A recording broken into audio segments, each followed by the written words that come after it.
কৃষক বন্ধু প্রকল্পে টাকা দেওয়ার জন্য লিস্টও তৈরি হয়ে গেছে।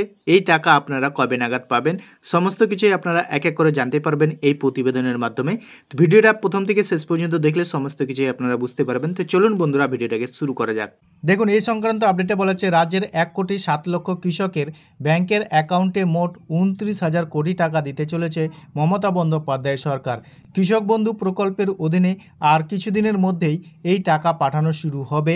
6 জেলায় 7টি বিধানসভার উপনির্বাচনের ভোট গ্রহণ হয়ে গিয়েছে। 23শে নভেম্বর ফল প্রকাশ। তারপরে রাজ্যের কোথাও আর নির্বাচনে আদর্শ আচরণবিধি লাগু থাকবে না।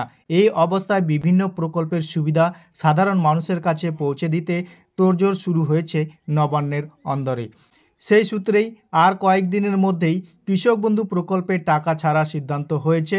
কৃষিমন্ত্রী শোভনদেব ভট্টাচার্য বলেন, মুখ্যমন্ত্রীর নির্দেশে কৃষি দপ্তর রাজ্যের চাষিদের কাছে সমস্ত প্রকল্পের সুবিধা নির্দিষ্ট সময়ের মধ্যে পৌঁছে দিতে বদ্ধপরিকর। এজন্য একজন যোগ্য প্রাপক বঞ্চিত হবেন না, সেদিকে আমাদের লক্ষ্য থাকবে। সেই মতো পরিকল্পনা করে কাজ এগিয়ে নিয়ে যাওয়া হচ্ছে। নবান্নের সূত্রের খবর, চলতি অর্থবর্ষে কৃষক বন্ধু প্রকল্পের দ্বিতীয় কিস্তি হিসাবে এই টাকা দিতে চলেছে দপ্তর। ইতিমধ্যে জেলাভিত্তিক উপভোক্তা তালিকা তৈরির কাজ প্রায় শেষ। মোট উপভোক্তার সংখ্যা গতবারের তুলনায় প্রায় 1.5 লক্ষ বাড়বে বলে জানা গেছে। প্রসঙ্গত, এই প্রকল্পের বছরে 2টি কিস্তিতে টাকা দেওয়া হয়ে থাকে। চাষ জমির পরিমাণ অনুযায়ী একজন কৃষক বছরে সর্বনিম্ন 4,000 টাকা থেকে সর্বোচ্চ 10,000 টাকা পর্যন্ত আর্থিক সহায়তা পেয়ে থাকেন। লোকসভা উপনির্বাচনের পর অর্থাৎ মাস 5 আগে চলতি বছরের প্রথম কিস্তির টাকা দেওয়া হয়েছে। 2019 সালে এই প্রকল্প চালু করেন মুখ্যমন্ত্রী। এতদিন এই প্রকল্পের মোট উপভোক্তার সংখ্যা প্রায় 1 কোটি ছাড়িয়েছে।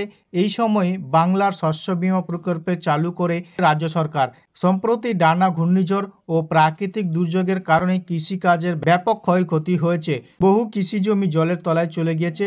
সবজির ফলনও ব্যাহত হয়েছে বহু জায়গায়। সেই ক্ষয়ক্ষতির পরিমাণ নির্ধারণ করতে সমীক্ষার কাজ শুরু হবে 30শে নভেম্বর পর। ততদিনে পর্যন্ত চলবে এই প্রকল্পের নাম তোলার কাজ। নবান্নের সূত্রে জানা গিয়েছে, শীঘ্রই ক্ষতিপূরণ বাবদ শস্য বীমার টাকাও কৃষকদের কাছে পৌঁছে দেওয়া হবে। এদিকে ট্যাব কাণ্ডের পর অন্যান্য প্রকল্পের মতোই যথেষ্ট সতর্ক হয়ে পদক্ষেপ করেছে সরকার।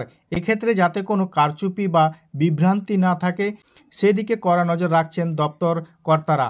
কৃষিমন্ত্রী জানিয়েছেন, কৃষক বন্ধু এবং বাংলা শস্য বীমা দুটি প্রকল্পের ক্ষেত্রেই উপভোক্তাদের আধার সহ অন্যান্য প্রয়োজনীয় তথ্য নেওয়া হয়। কিছু উপভোক্তাদের ক্ষেত্রে আধার পূর্ণ যাচাই করে নেওয়া হবে।